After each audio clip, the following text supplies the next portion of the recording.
Khamzat Chimaev recently gave his thoughts on Ilia Topuria. The two used to train together at All-Star Gym before either of them were in the UFC. Khamzat said he already was a top fighter at Brave FC just like me. You could see that he is a hard worker and wants to achieve things, and he achieved everything that you can achieve in this sport.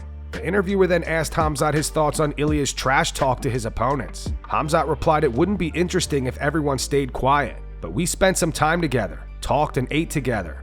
He is a decent guy in real life. Nasruddin Imavov is set to be the backup fighter for the upcoming middleweight title fight between Dricus du Plessis and Khamzat Chimaev at UFC 319. Dricus reacted saying, "Guess I'm fighting Nasruddin Imavov."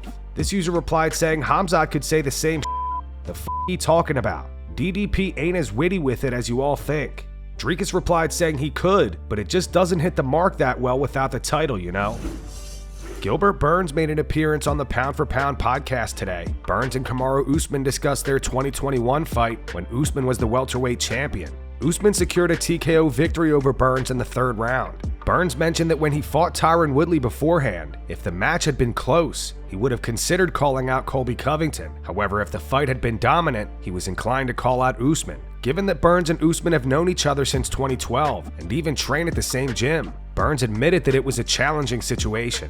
And then I knew on my head going to that fight, like, bro, if it's a 50-55, if it's a close fight, I might need one more, you know? But if I go there and dominate this guy, I might be next. But I wasn't thinking too much ahead. I was just thinking on the fight. And then I would just have, okay, if the fight is pretty close, I'm gonna call out Colby. But if I dominate this guy, I might call out Kamaru, but how am I gonna do that? And then I was struggling, like, I'm gonna be nice, you know, I'm gonna try to be cool, you know, but then I go that beat him, then I gotta call out, and I was trying to be very nice as I could. Hey, I love you, bro, but, you know, I wanna be a champion too, you know, and that was kind of like my mentality. I'm gonna fight, but I don't know, I don't wanna fight, but I wanna fight. It was kind of like, the part that really took it wasn't necessarily just me and him, because had me and him actually just had a conversation, I think it would have been fine. I think it was just kind of everything around it, because at that point, there was a lot being made of me leaving the gym. And like, we have so many high-level guys in the gym, and we have so many coaches, maybe 5 coaches at the time, 4. And these coaches can't be at every fight every week with different guys. I was very hyper-aware of myself. So I'm like, man, this guy is starting to get the better of me with boxing exchanges. So I need more help on that. Well, the coaches are gone because they're at this fight and that fight and that fight. And so I had that conversation with Henry. I just said, hey, I'm not getting there, because what separates the champion from the guy who's number 3 or 4 is just a little bit of tweaks, attention to certain detail. And I knew that. And I said, I need that. Jean Silva has offered to be Charles Oliveira's sparring partner to prepare him for Ilia Topuria. Speaking to AG Fight, Silva said, "I'm available. I'm the same size as Topuria. If Charles wants to use me as his sparring partner to do his training camp, I'm here. I know how to imitate Topuria perfectly. I even know his facial expressions." Renato Moicano says that Benoit St. Denis is delusional. Following his win over Kyle Prepelic at UFC 315, BSD called out top names like Justin Gaethje, Dan Hooker, and Mateusz Gamrot. But Moicano thinks those ambitions are a bit out of touch. Before this win, BSD was on a 2-fight skid, suffering a KO loss to Dustin Poirier and a TKO loss at the hands of Moicano himself. Needless to say, Renato was not impressed with BSD's latest performance and doesn't believe he's in the top tier of the division anymore. MMA fans in general are so beyond delusional, bro. Biased, you know who else is delusional? BSD. That guy's delusional, my brother. let me tell you something, brother. The level of disrespect of this guy. Don't you watch the fight? No, I know. He looked good? No. He looked bad, right? Joel Alvarez would have killed him. He could literally kill BSD. Yeah. He said Mateus Gamrot sucks, Mateus Gamrot, and then he said that he wants to fight Justin Gaethje. But look at that. Look at that. They offer him the Justin Gaethje fight and he refused. Yeah. Right? And Mateus accept the fight, and then the other day they say no. Right, he say no. Yeah. So the 2 guys that he turned down, now he's saying he wants to fight them and say Mateus Gamrot suck. He just got beat twice, and then he beat a guy 18-8 Yeah. with no victories in UFC, and he still thinks he's on the top. Upon hearing the news of Islam Makhachev moving up to welterweight to fight Jack Della Maddalena for the title, #1 ranked welterweight Sean Brady is now eyeing a fight with Ian Garry. In an interview with MMA Junkie, Brady said if he wants to move up, if he's going to move up, is he going to stay there though? Because if not, now you're holding up 2 divisions. So if he's going to move up, then me and Ian Garry are fighting. I know that's the fight to make. And yeah, that's just the way I see it. I think JDM is going to make it a lot more interesting than what people would think it would be. He fights as good as he does southpaw that he does orthodox. He's hard to take down. He just has this ability to create these scrambles and get right back to his feet. He started working with Craig Jones. Craig's known for doing unorthodox stuff like that, and it definitely added to his game plan and his weapons. I think Jack's going to hang around for a little bit longer than people think. Sean Brady also revealed an interaction he had with Ian Garry at UFC 315. He said at the end of the fight between Bilal Muhammad and Jack Della Maddalena, Ian was asking him who he thought won, and Brady just said he wanted to fight him next. Everyone I've talked to, all the media people, they all think me and Ian make the most sense. I seen Ian at the end of the fight. He was at the end of the row, and he was trying to ask me. He was like, "What do you think? Like who?" I was like, "I think me and you." I went like this to him. I was like, he was like, "What do you think?" I was like, "Me and you."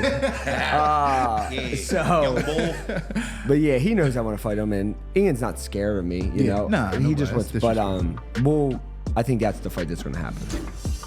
Alexander Volkanovski questions Jose Aldo's recent loss to Aiemann Zahabi. Volk feels as though Aldo may have done enough to get the victory in the 3rd round when he dropped Zahabi multiple times. On his YouTube channel, Volk said, "I want to talk about the Aldo fight. Obviously reasonably fair, I get it. But when you talk about damage, I know he ended up very tired on the bottom in that 3rd round. Aldo won round 1, but they gave the other 2 to his opponent. The second one, again, very close. Aldo slowed down a little bit in the end of the 2nd round, so maybe that's why they edged that round to the other guy. I want to talk about the 3rd round. It was clear Aldo pretty much the whole way through that round. I think even at the start of that. But in the middle of it, when he hurt his opponent, and when we talk damage, it doesn't get any more damaging than that. He rocked him, dropped him with a punch, then dropped him with a crazy kick. Credit to him not going to sleep. I don't know how he stayed awake from that. That was a proper soccer kick to the head. Gets up, another kick, got dropped like 3 times. I know he's tired, and you see him gassed. Then he gets taken down and he starts getting elbowed. And the guy dominated the last bit. But was that enough when you're losing most of the round and you got proper beat up where the ref could have stopped it once he got kicked and dropped again? Like it was that close to being finished. Aljamain Sterling wants to see Khamzat Chimaev defeat Dricus du Plessis and become the new UFC middleweight champion. Aljo doesn't think Dricus necessarily looks impressive when he fights. However, he thinks he is an incredibly tough matchup for Khamzat. Yeah, I don't know who to pick on this. I'm torn. Come on. I want Khamzat to win. But I think this is a very tough. I think this is an extremely tougher fight than he might even realize. DDP might not look impressive in any facet of the game, but he's powerful. He's big for the weight. He's got some solid grappling. He's not. I don't feel like he's an expert. Like just watching him, I'm like, what is your expertise? He just does a great job of mixing it all up, and even doing stuff unconventionally, and making it look like it just works. Because I mean, clearly it's working for him. I don't think everyone can fight like Dricus and have the same success. It's just I can't see people doing that, especially at my weight. I hope they grapple. I hope they make it a fun grappling fight. And then I hope they be like, this, let's strike. It might look similar to Usman versus Kobe 1. I can see that. Which was just madness. 2 high-level grapplers just deciding to say, F it, we're going to fight on the feet and figure this out. I'm going Khamzat. You're going Khamzat? I feel like I shouldn't. But I'm going. Come on, bro. I'm going Khamzat because I want him to win. Who do you actually think is going to win? I think Dricus, but I want Khamzat to win. This is like a Bo Nichols situation. I wanted Bo to win, but I just didn't think he was going to get it done. Magomed Ankalaev is still looking for an opponent for International Fight Week and claims that Alex Pereira and Jiri Prochazka don't want to fight him. On X, he wrote, "All the guys turned me down in International Fight Week." He followed up with, "Guys, is there anyone in the light heavyweight division who's willing to fight me? Because Jiri and Alex do not want to fight." Jamal Hill replied saying, after I handle business June 21st, I'll emancipate these hands on Abe Lincoln's double. Dominic Reyes also responded with this gif. Islam Makhachev and Ilia Topuria went back and forth today. In an interview with Eurosport, Ilia had words for both Islam and his manager Ali Abdelaziz. He said, he's the biggest hypocrite I've ever seen in my life. He told me he wouldn't give me a chance because I was the smaller guy. And now he's the small one seeking the same opportunity I wanted. So it's like he criticized the decision, an action of mine, when he's now doing the exact same thing. I've never seen such hypocrisy. But that's how he's being advised, I guess. On Ali Abdelaziz, Ilia continued, he should thank me for not beating his star, preserving his value and credibility.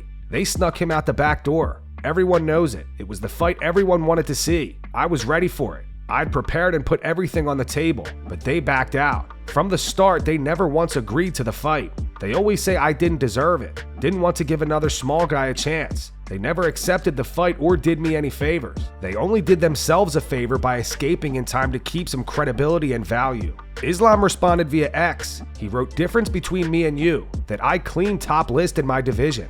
Moved to next, but you ran away from two contenders who had consecutive 5-9 wins in featherweight division. You are nobody in lightweight division, just a big mouth from Spain with a nice haircut. Go get one W and we can talk, boy.